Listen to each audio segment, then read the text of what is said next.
Bonjour, je suis Pascal Piquet, coach de réussite et aujourd'hui, je vais vous entraîner à réaliser que vous avez votre propre entreprise. Mais oui, qu'est-ce qu'elle dit là? Effectivement, je vais vous démontrer que nous sommes tous des chefs d'entreprise. Vous allez être surpris parce que vous ne le réalisez pas. Vous pensez que seuls sont chefs d'entreprise ceux qui ont des employés? Eh bien non. D'ailleurs, j'aimerais vous rappeler à ce sujet qu'un leader n'a pas besoin d'être suivi. Vous êtes les leaders de votre propre vie. Déjà, l'idée, c'est conduire, diriger. Il suffit que vous soyez le seul membre de votre corporation, vous-même, et c'est déjà énorme d'être capable de vous gérer. Donc, vous êtes leader de votre propre vie.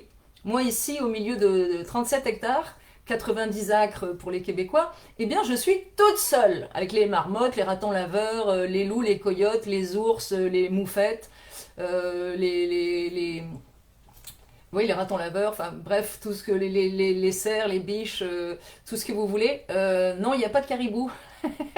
Pas dans mon coin, il n'y a pas de caribou. Mais je suis leader de ma propre vie. Je n'ai pas besoin qu'on me suive. Je vis seule la plupart du temps. Et parce que ma fille est à Montréal et mon amoureux est sur une autre planète. En tout cas, vous êtes leader de votre propre vie. Et je vais vous le démontrer. En général, leader, pour vous, c'est un homme politique ou quelqu'un qui est suivi par un grand nombre de personnes. Non. Non, non. Vous leadez votre propre vie. Alors, avant tout, j'aimerais encore vous remercier pour tous les témoignages que je reçois. C'est important pour moi, ça me guide. Alors, merci beaucoup. Il y a très peu d'hommes encore qui se manifestent. Sont-ils timides? Bon, tant pis. En tout cas, vous pouviez vous manifester en privé avec mon adresse email ou que vous trouverez aussi sur mon site internet. Allez-y, allez-y. S'il vous plaît, c'est encore le temps. Messieurs, manifestez-vous, s'il vous plaît. Pour les invitations, j'ai vu que certains s'étaient connectés à ma page, mais ne sont pas abonnés. Je vous ai envoyé une invitation, non pas pour vous obliger à vous abonner, simplement parce que vous êtes nombreux à me dire « je ne sais pas comment m'abonner », de façon à recevoir les notifications pour les prochaines vidéos que je vais faire, parce qu'aujourd'hui, c'est l'avant-dernière. Néanmoins, eh bien, vous m'avez donné l'envie, le goût et le plaisir d'en faire d'autres plus tard, mais sporadiquement. Donc, je ferai d'autres vidéos. Si vous voulez recevoir une notification parce que il y en a une nouvelle à découvrir, eh bien abonnez-vous, c'est tout. Moi, ça ne me rapporte rien de plus. Vous, ça vous facilite la vie. Aussi simple que ça. Et puis, j'aimerais encore attirer votre attention sur faites attention à ce que vous balancez sur les réseaux sociaux parce que nous avons été naïfs jusqu'ici en pensant qu'on n'était pas fliqués plus que ça. Eh bien, on découvre qu'on l'est et qu'on va l'être de plus en plus. Alors, c'est comme dans la vie, ne dites jamais à quelqu'un sur quelqu'un d'autre ce que vous ne seriez pas capable de répéter à la personne que vous êtes en train de critiquer ou sur laquelle vous faites un commentaire. Parce que si cette personne vient vous voir et vous dit « est-ce que c'est vrai que tu as dit ceci et cela ?» il faut que vous puissiez dire « oui, c'est vrai ». Mais avant tout, je vous proposerai de lui avoir dit à elle, avant de le dire dans son dos. Donc, si vous avez quelque chose à dire à quelqu'un, dites-le lui, et après vous pouvez en parler à d'autres, mais au moins, si cette personne vous revient dans le nez en vous disant « est-ce que c'est vrai que tu as dit ceci et cela ?» il faut que vous soyez assez aligné pour dire « oui, effectivement », mais plutôt que vous lui ayez dit avant. Donc, là-dessus, soyez prudent avec tout ce que vous diffusez sur les réseaux sociaux et compagnie. Ne soyez pas assez naïf pour croire qu'on ne peut pas vous pirater dans tous les sens et surtout, quand je vois écrit sur WhatsApp qu'on est crypté de bout en bout et qu'il n'y a pas de danger, là, je me méfie encore plus. Parce que plus on vous dit qu'il n'y a pas de danger, plus vous allez utiliser ce réseau, et plus, à mon avis, on va vous fliquer. Alors bon, on n'est pas dans la loi du complot, mais néanmoins, soyez prudents parce que des gens mal intentionnés peuvent tout à fait utiliser ce que vous balancez sur tous ces réseaux, et ils sont tous hackés. À un moment donné, si quelqu'un en a le besoin, eh bien, il n'y a rien qui tiendra en face d'eux. Ils peuvent rentrer dans votre ordinateur, dans tous vos moyens de communication. Et ça, paraît-il, depuis plus longtemps que ce qu'on ne croit. Alors, tirez des conclusions de la pandémie. Soyez juste prudents. Je voulais juste attirer votre attention là-dessus. Et quant à la liberté, eh bien, c'est à chacun de nous de la défendre et de la protéger. La liberté individuelle et le libre arbitre, eh bien, je vous ai enseigné dans une des vidéos à penser par vous-même. Donc, ça commence par vous. Et cette liberté, vous allez la retrouver lundi progressivement. Et demain, je vous ferai une belle dernière vidéo. Donc, aujourd'hui, eh bien, vous êtes un chef d'entreprise, je vous le dis, nous le sommes tous. Faisons le tour de tout ce que vous gérez dans votre vie et vous serez surpris de constater que vous avez les mêmes fonctions qu'un président de compagnie. Et oui, et cette vidéo va booster votre confiance et votre fierté. Oui, vous verrez. D'abord, même si vous avez un employeur, eh bien vous travaillez à votre compte. C'est comme si vous aviez un client. Vous avez un seul client, vous travaillez pour une compagnie qui vous rémunère. C'est une façon de changer la perspective. Si vous ne pouvez pas changer la situation, vous pouvez changer votre perception. Donc, imaginons, vous êtes un chef d'entreprise, un travailleur autonome. Moi-même, j'ai des clients. Eh bien, je pourrais avoir pour client une seule compagnie. Ce serait possible. La seule différence, c'est sur le plan fiscal, c'est-à-dire que vous faites des factures, mais là, bon, vous recevez un bulletin de salaire. Parfait. Vous avez un seul client, c'est votre patron, mais vous êtes chef de votre propre entreprise. Du coup, eh bien, que se passe-t-il? Vous allez chercher un environnement épanouissant. Alors, vous allez voir ce que je veux dire par environnement épanouissant, c'est-à-dire que déjà, eh bien, c'est mieux qu'on ait des clients ou qu'on soit vraiment employé, c'est mieux d'avoir un environnement épanouissant. Je l'ai déjà dit et je reviens là-dessus, c'est la base de tout l'environnement. Donc, si vous avez un employeur qui a pris des managers qui sont aussi épouvantables que lui, c'est-à-dire que l'employeur est stressé et inquiet et anxieux, donc il tape sur la tête de ses managers, qui tape sur la tête des employés, c'est pas forcément un environnement de dominant, n'est-ce pas? C'est un environnement de dominateur. Donc posez-vous la question, est-ce que je garde ce client qui est votre patron, cet environnement, ou est-ce que je vais ailleurs? Parce qu'il y a des entreprises où les chefs, les patrons, sont des dominants, c'est-à-dire qu'ils ne dominent personne, ils sont bienveillants envers leurs managers et ils les choisissent à leur image, et du coup les managers sont bienveillants envers les employés. Hein? Ça n'existe pas? Si, si, je vous assure que ça existe. Moi j'ai des clients qui sont patrons et qui sont bienveillants avec leurs employés. Et oui, et les employés ne cherchent pas du tout à quitter l'entreprise. Parce que ces chefs d'entreprise ont compris que plus eux allaient augmenter leur chiffre d'affaires et leur retour financier, plus il fallait que leurs employés l'augmentent aussi. On est dans le même bateau, c'est normal, alors qu'il y a des chefs d'entreprise, ils veulent augmenter leur marge, mais laisser les employés au même endroit. Et ça ne marchera pas parce que je pense qu'il va y avoir des retournements de situation dans l'état actuel des choses avec la pandémie. Ça va redistribuer les cartes. Donc, vous travaillez à votre compte et vous êtes célibataire, je veux dire, ou vous êtes travailleur autonome ou vous avez un patron, vous êtes célibataire. Parfait.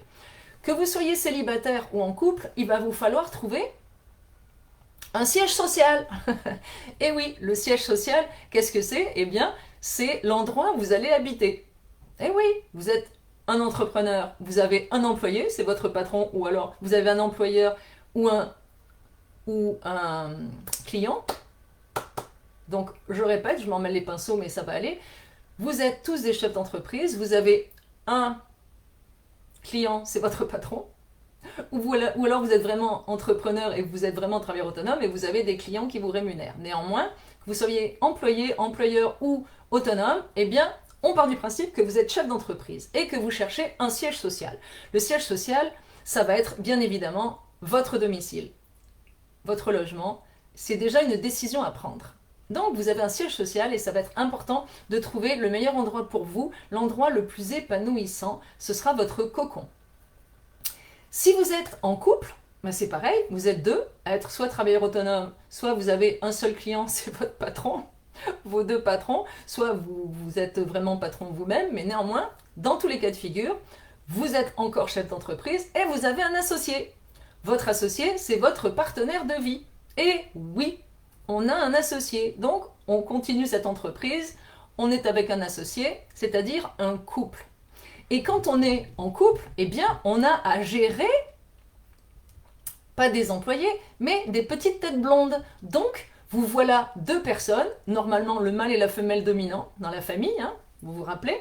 Il faut un mâle et une femelle dominant, pas dominateur, comme dans les loups, le mâle et la femelle dominant, et en dessous, il y a les louveteaux, et ils doivent bien comprendre qu'ils sont en dessous. on ne monte pas les louveteaux au rang de dominant. Donc, il y a papa, maman, et puis la petite entreprise, c'est en dessous la famille, les enfants, qui doivent sentir qu'il y a un pilote dans l'avion, sinon ils vont prendre les commandes. Ok? Donc, il y a un pilote dans l'avion, il y a un papa et une maman, vous êtes deux associés, deux partenaires de vie, de cœur et de corps, et vous avez votre entreprise, c'est votre famille. Et oui, vous avez une famille. Et souvenez-vous, si vous êtes chef d'entreprise, que de toute façon, vos employés, c'est une garderie géante. Donc, que vous ayez à gérer vos enfants ou les employés de l'entreprise, c'est le même fonctionnement. Il faut des cadres, et puis il faut rassurer, et puis il faut faire en sorte que les employés soient dans le confort, leur donner de la reconnaissance. C'est le même combat, exactement la même chose. Donc, comme je vous le disais, nous sommes dans une garderie géante. Alors, qu'est-ce que vous devez gérer dans la famille? Eh bien, vous devez gérer tout ce qui est relié aux enfants, leurs études, leurs devoirs, leurs vacances, leurs petits copains. Vous devez gérer les repas, homme ou femme, on va dire que tout le monde met la main à la pâte. Donc vous devez gérer les repas, faire les courses, les commissions ou l'épicerie, comme on dit en bon québécois, pour assurer le confort de la famille. Donc il y a l'éducation des enfants qui est très importante. Ensuite, il faut gérer la famille élargie. Vous êtes toujours chef d'entreprise, vous devez gérer les relations extérieures, c'est-à-dire vos familles respectives, votre famille, la belle famille, ensuite les amis, ensuite parfois les ex, les ex de votre nouveau partenaire ou les vôtres. Il y a ça aussi à gérer, pas facile. Les voisins, il y a aussi les voisins à gérer. Bref, vous avez à gérer toutes sortes de relations humaines. Donc dans la famille, dans la cellule familiale, et les satellites, tout ce qui est extérieur, les relations extérieures. C'est quelque chose aussi. Et avant tout, il y a une relation que vous devez gérer, c'est la relation envers vous-même. Eh oui, ça commence par soi. Donc, voir où vous en êtes avec votre confiance et votre estime et votre capacité à gérer vos émotions.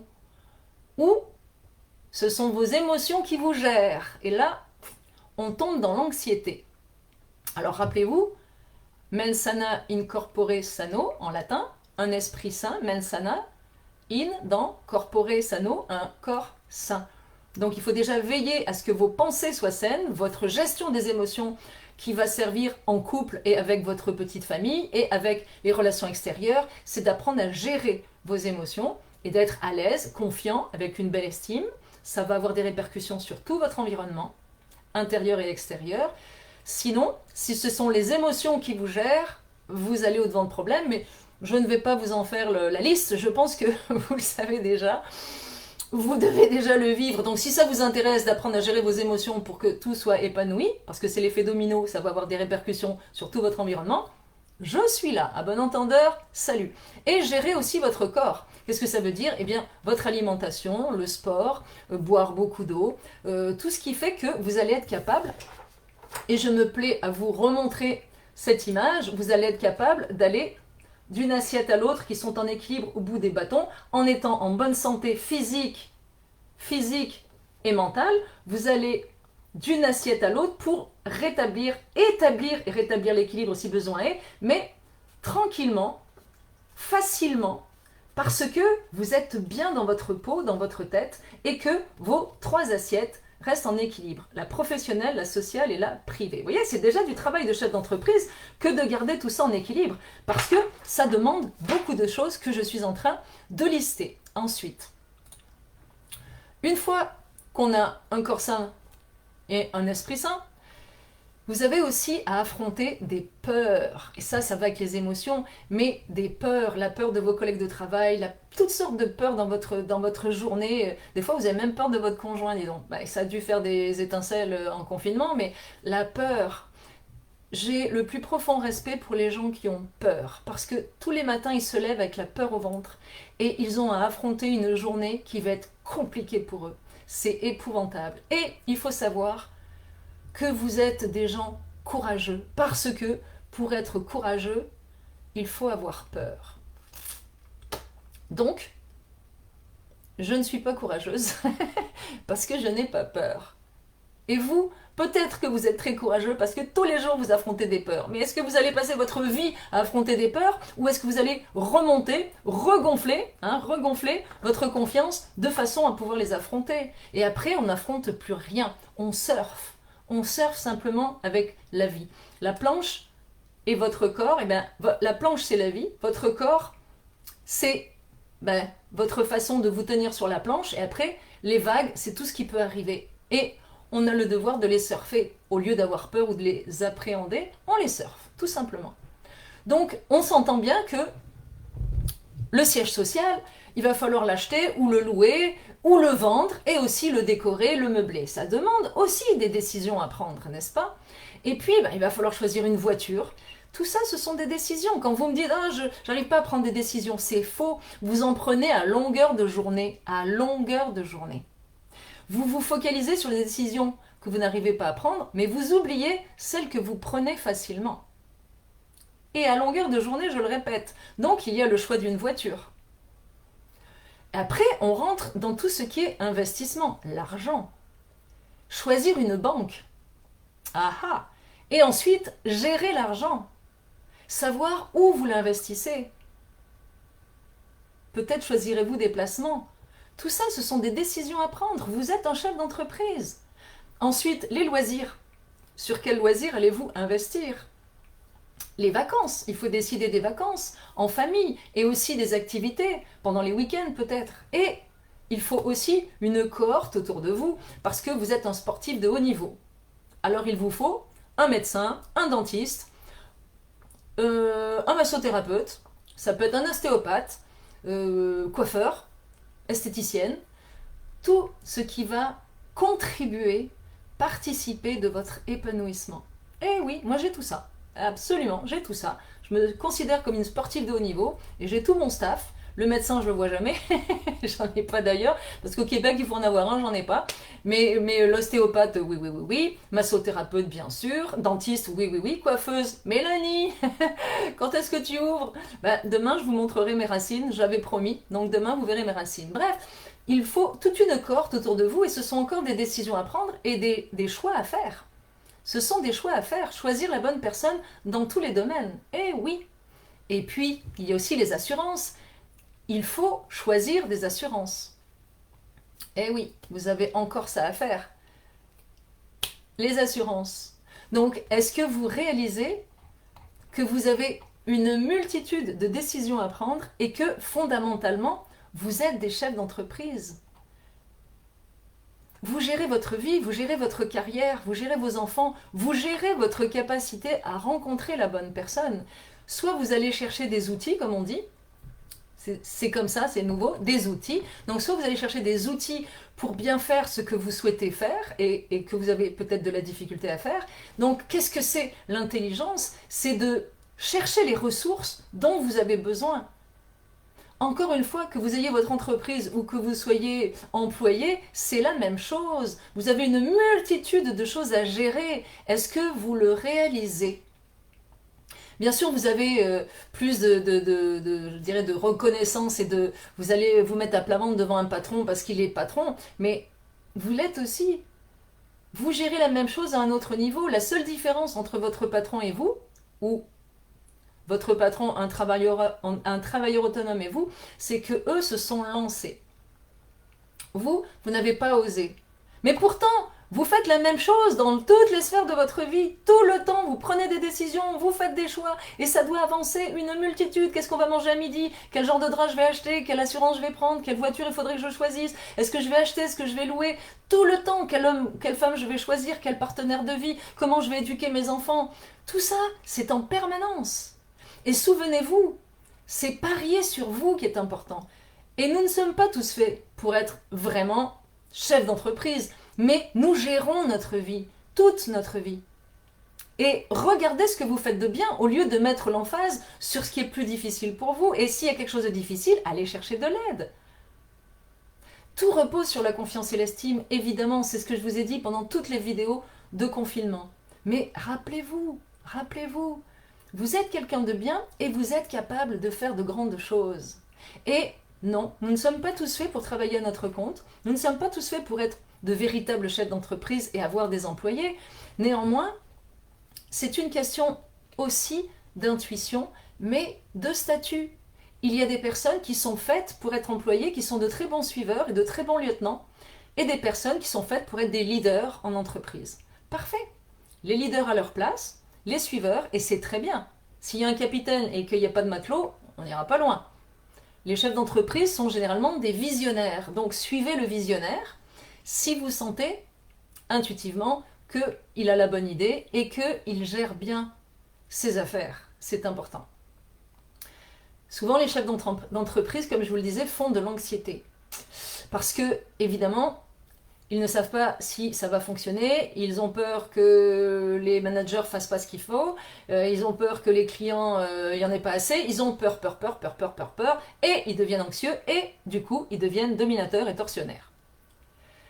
Ça n'est pas une excuse, c'est une explication. Vous n'êtes pas obligé de rester là, parce que, encore une fois, je le répète, si le chef d'entreprise est un dominateur, il va choisir des sbires. Les sbires, c'est les petites mains des démons. Hein. Il va choisir des sbires qui vont être encore plus méchants parce que comme ils sont tapés sur la tête, ils vont taper encore plus sur la tête de ceux d'en dessous. Ça ne va pas mettre une bonne ambiance. Il faut savoir et aussi se souvenir que c'est le chef d'entreprise qui donne le ton à toute la compagnie. Si c'est un dominant, il va être bienveillant. Encore une fois, prendre des managers bienveillants qui vont être bienveillants avec les employés et il va taper sur la tête d'un manager si celui-ci n'est pas bienveillant. Ça fait toute la différence. Donc oui, on peut trouver un microcosme dans lequel on est bien professionnellement. On peut être un leader, un chef d'entreprise, un manager, un employé. Chacun a sa place. Il faut juste trouver la vôtre. En vous souvenant qu'il y a 3 façons de voir le job. La première, vous vomissez avant d'y aller. C'est le truc que vous détestez et vous faites le blues du dimanche soir parce qu'il faut y retourner le lundi matin. Comme disait un certain film, vous êtes au fond de la mine, vous poussez des wagonnets. C'est affreux. J'ai vécu. J'ai détesté, mais je l'ai vécu. C'est affreux. Première façon de voir le job. Là, il y a une majorité de personnes et peut-être que le confinement vous aura fait réfléchir sur votre statut professionnel. Parce que depuis que vous n'allez plus bosser, vous faites plus d'anxiété. Ah ben ça alors, pendant que les autres ont fait de l'anxiété en plein confinement, vous là, ah qu'est-ce que vous étiez bien. Vous avez profité de la vie, vous n'alliez plus au boulot, plus de blues du dimanche soir. Oh le pied, hein. Il y a peut-être des questions à se poser. Donc, première façon de voir le job, envie de vomir avant d'y aller, c'est terrible. Vous n'aimez pas vos collègues, vous n'aimez pas l'entreprise, vous n'aimez rien. Ou vous aimez certaines choses mais pas d'autres et ça vous pourrit la vie et vous finirez en burn-out, hein, quand on vous aura pressé comme un citron, vous dégagerez, on prend la pelle et la balayette, vous sautez et on en prend un autre. Le job, on a envie de vomir avant d'y aller. Deuxième façon de voir le job, c'est pas quelque chose de transcendant, c'est pas une passion, ça n'a jamais été un objectif pour vous. Vous vous êtes jamais dit quand je serai grand, je serai, je sais pas, je dis n'importe quoi, facteur, ou quand je serai grand, je serai caissière, ou quand je serai grande, je serai notaire, ou je sais pas. Il y a des métiers, c'est pas vraiment une passion des tout petits. Oui, pilote d'avion, oui, médecin peut-être, maîtresse d'école, mais il y a d'autres métiers. Évidemment, heureusement, il y a du monde dans tous les métiers. Il y a d'autres métiers où on n'a pas forcément une grande passion. Qu'on ne sait pas depuis tout petit qu'on sera exactement ça. Mais c'est un métier facile et la particularité c'est qu'il paye vos factures et il sponsorise vos loisirs. Donc vous le faites facilement, dans des bonnes conditions, mais c'est pas une passion. Voilà. Et le troisième, c'est effectivement le job de passion, c'est-à-dire que vous vivez de votre passion. Et on rebondit sur ce que je vous ai dit hier, l'argent ne peut pas être un objectif, c'est un avantage collatéral du bonheur d'être soi.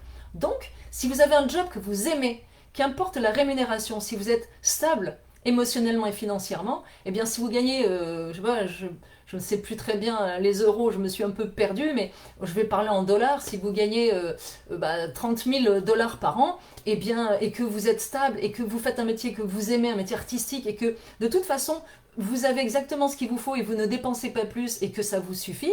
Par exemple, vous élevez des vaches en Lozère, hein, ou des chèvres, pardon, des chèvres, pas des vaches. Bon, vous élevez des chèvres en Lozère après avoir eu un grand salaire, vous en aviez marre, vous étiez stressé. Eh bien, vous faites votre fromage, vous avez votre potager, vos œufs, d'ailleurs c'est vers ça qu'on s'enligne, hein, on va être tous très autonomes le plus possible. Eh bien, vous êtes heureux. Eh non, vous ne gagnez pas des milliers et des cents. J'ai eu une cliente qui gagnait 100 000 $ par an, mais qui était complètement stressée. Elle a tout arrêté et elle aimait chanter. Eh bien, elle est allée chanter dans les restaurants, dans les bars, elle est allée chanter dans les maisons de retraite, chanter partout où on l'a demandé, et elle est heureuse. Et elle gagnait plus que 30 000 $ par an, et elle était très bien. Elle avait gagné en santé, elle avait gagné en sérénité et en confort de vie. Alors à vous de savoir dans quel job vous gravitez, le job où vous avez envie de vomir avant d'y aller. Moi, c'était quand j'étais assistante de direction. J'ai eu des patrons assez cinglés. C'est dans la jungle des comportements humains. Là, je peux vous dire que j'en ai attiré d'aussi fous dans ma vie privée que professionnelle. Donc le job où on a envie de vomir avant d'y aller, le job qu'on fait facilement, pas transcendant, mais on le fait facilement. Puis on a des collègues agréables, un environnement sympa. Donc c'est bien parce que ça va sponsoriser des loisirs, ça va sponsoriser des voyages, des activités, d'autres passions. C'est bien, c'est bien. Et le job de passion. Et comme vous le réalisez, le job de passion, nous ne sommes pas très nombreux à l'avoir concrétisé, je dirais, parce que certains ont choisi l'argent plutôt que la passion. Moi, j'ai choisi la passion, puisque comme je vous l'ai expliqué hier, j'ai refusé de reprendre mon bâton d'assistante de direction et de retourner au service d'un patron, parce que j'avais envie d'être leader et je ne voulais plus être le souffre-douleur de certaines personnes anxieuses, comme je vous en parlais, des patrons anxieux parce qu'ils ont peur que leur société ne fonctionne pas, ou alors parce qu'ils sont des dominateurs et qu'ils pensent qu'ils ont tout pouvoir sur leurs employés. Eh bien non, ça ne marche pas. Alors, à vous de choisir votre compagnie, votre société dans laquelle vous voulez travailler, en considérant que l'employeur a besoin de vous, et ça n'est pas juste vous qui avez besoin de lui. Et quand vous êtes en entretien d'embauche, c'est pas de le supplier de vous prendre, c'est que c'est à lui aussi de vous convaincre de venir travailler. Vous voyez comment on change les perceptions? Alors, vous aurez réalisé, chers amis, que vous êtes des chefs d'entreprise. Et oui, vous comprenez que vous avez énormément de choses à gérer. Et que être leader dans une entreprise, eh bien, c'est un métier, c'est une vocation, c'est une intuition. Oui, c'est du courage. Mais quand vous développez votre confiance et votre estime, vous pouvez réaliser que vous êtes un excellent employé, que c'est votre rôle et que vous êtes très bien dans une sphère où on vous respecte. Tout à fait. Vous pouvez être manager, vous pouvez être employé. À partir de là, soyez bien à l'endroit où vous êtes. Et j'espère qu'aujourd'hui, j'aurai encore réussi à booster votre confiance et votre fierté. Soyez fiers de toutes les décisions que vous prenez à longueur de journée. Arrêtez de dire « je ne suis pas capable de prendre des décisions ». C'est faux. Vous le faites toutes les 3 minutes à mon avis. Qu'est-ce que je vais manger? Qu'est-ce que je vais choisir? La voiture, l'appartement, le truc, le machin. Vous prenez une multitude de décisions. Alors appuyez-vous là-dessus. Et ce que vous n'arrivez pas à faire, allez chercher des ressources. Tout simplement. Et peut-être que vous êtes un bon patron, un bon employeur, un bon manager, un bon employé. Chacun a sa place. Personnellement, ce qui était important pour moi, c'était la liberté. Voilà pourquoi j'ai choisi de faire de ma passion un métier. Et je pense que vous avez vu que ça me passionne vraiment et j'adore communiquer. Ça va s'arrêter demain. Eh oui, demain, dernier rendez-vous, en tout cas pour le confinement. Alors, commencez à vous préparer. On va vous déconfiner. J'adore, ça me fait penser à confit de canard, mais bon, ça c'est mon côté du sud-ouest. Mais on va vous déconfiner. Alors, commencez à vous poser des questions et puis demain, je vous y aiderai. Vous allez voir, demain, je vous réserve quelque chose d'amusant. On va faire une petite révision de toutes ces vidéos et puis vous en tirerez vos propres conclusions. Alors, comme d'habitude, eh bien, merci d'avoir assisté à cette avant-dernière vidéo. Pour ceux qui veulent continuer à lire le syndrome de Tarzan, eh bien, il y a des chapitres qui vont s'ajouter. Vous pouvez le lire gratuitement avec le lien qui figure en dessous de cette vidéo. Et puis, je vous souhaite de vous préparer au déconfinement et je vous souhaite aussi de choisir la meilleure position en comprenant, chef d'entreprise, manager ou employé, que nous sommes tous des chefs d'entreprise avec tout ce que nous avons à gérer. Alors je vous dis à demain. Demain, dernière émission.